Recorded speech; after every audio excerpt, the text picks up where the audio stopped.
All right, good morning. I'm Pinellas County Sheriff Bob Gualtieri, and we're here this morning to talk about the death of a deputy overnight.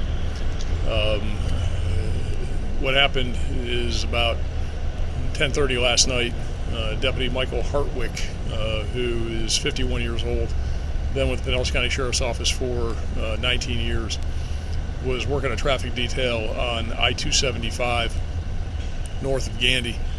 There's a lot of construction going on 275, and he was assigned to assist the construction crews and provide for safety for them as they did overnight construction work on the interstate.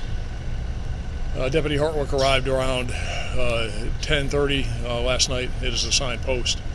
He had his emergency equipment on, was blocking the two inside southbound lanes of I-275.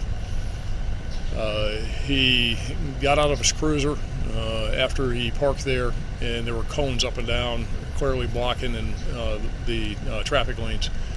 He got out of his cruiser, was standing on the shoulder of the road, and from what we can determine through the investigation, he was facing to the north. So again, his cruiser was facing south. He was blocking the southbound lanes, and he was standing on the shoulder of the road facing northbound.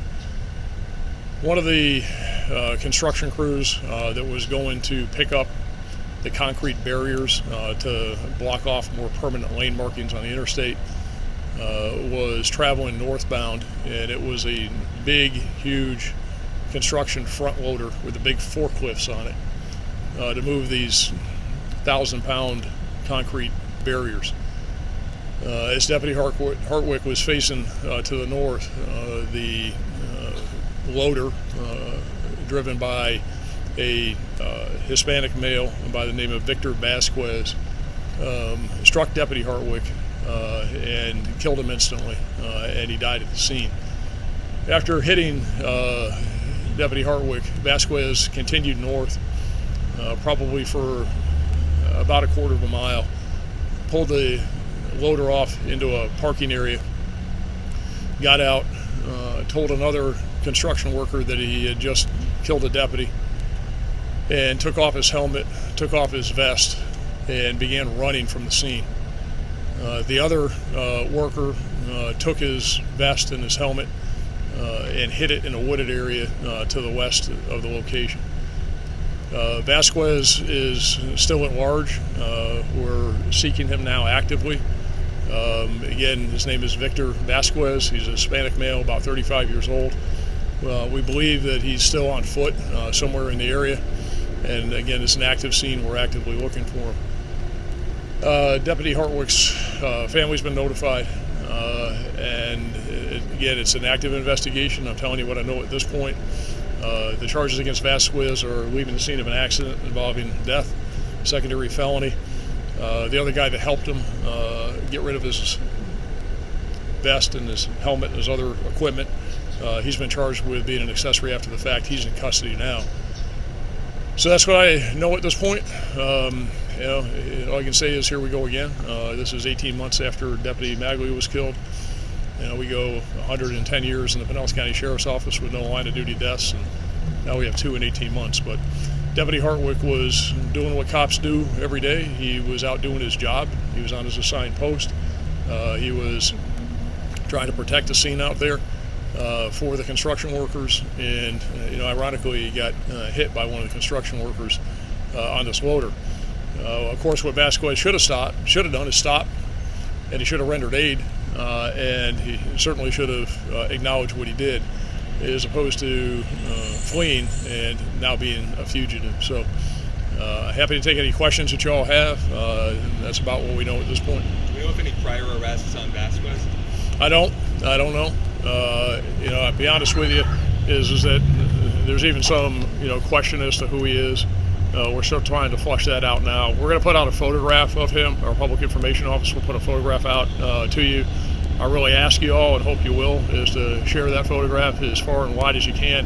And anybody out there, the last known address for Vasquez is in Tampa.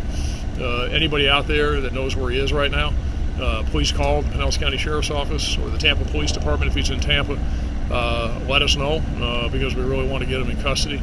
The best way that we can do that right now is with the public's help, with your help, and to share that photograph, because we got a lot of assets and resources. You can hear the helicopter up above as we're standing here now. We've got K-9 teams out. With the help of the St. Pete Police Department, other law enforcement agencies, we're just saturating the area. But this guy needs to be in custody. Sheriff, excuse me, what do we know about Deputy Hartwick? What division was he a part of? His family life?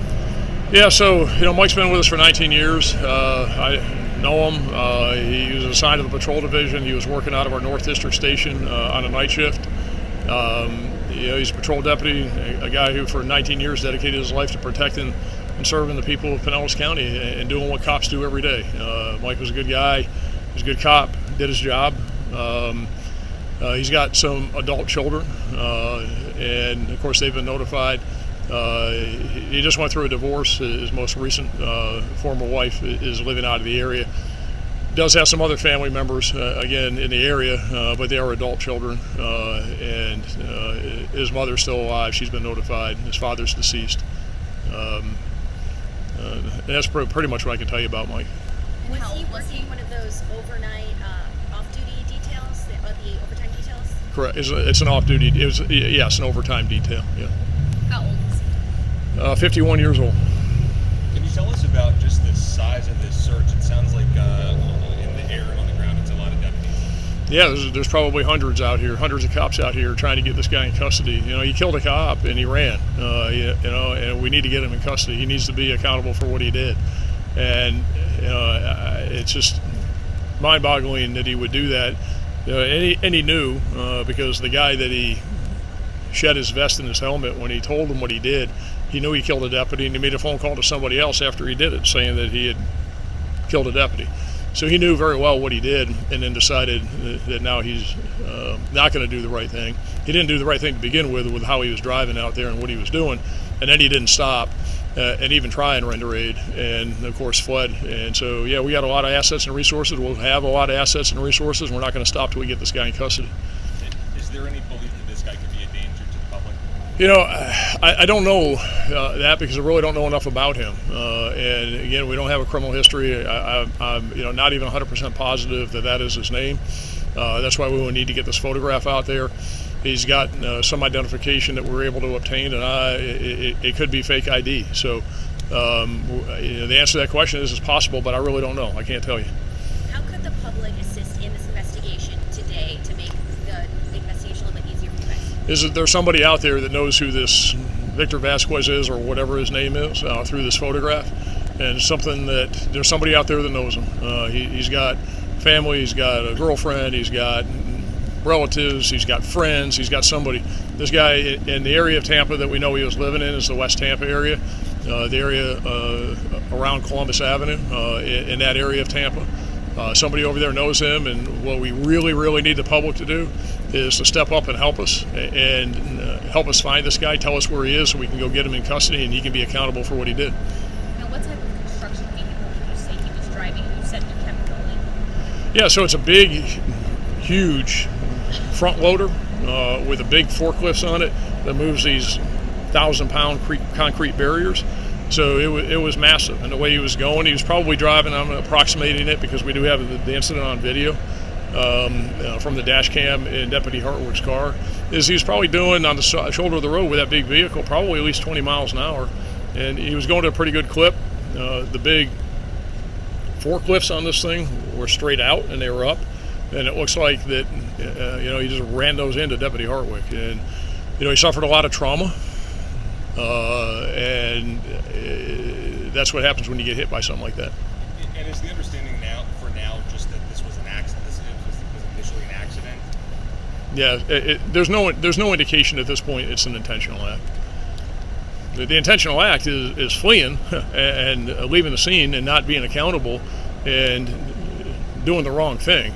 And of course that's very troubling, but there's no indication it was an intentional act. And Sheriff, is the bridge still expected to be closed until midday? Yeah, it's going to be closed out there for a while, and for your purposes and for the public's purposes as well. I think right now it's somewhere around 6:30, I think, is that at 7 o'clock there's going to be a procession. Deputy Hartwick is being loaded into an ambulance now as we speak. out there at the scene, which of course is on 275, just to the north of where we are in the southbound lanes. So they're going to leave out there at 7 a.m. They're going to come south on 275, get off here at Roosevelt. They're going to come by here in front of us on Roosevelt to Ulmerton Road and down to the medical examiner's office. So anybody that wants to get out and pay respects to Deputy Hartwick, we'd like to see that and get the public support. So anybody that wants to do that, there'll be law enforcement officers lining the route, but they'll leave at 7 a.m. I would imagine they'll pass by here somewhere probably around 7:05, 7:10, but the route will be, again, Ulmerton and to the medical examiner's office. All right, well, I appreciate it, and again, appreciate your help, and hopefully you guys will help us get that photograph out, and the public will help us and get this guy in custody. Appreciate your time. Thank you.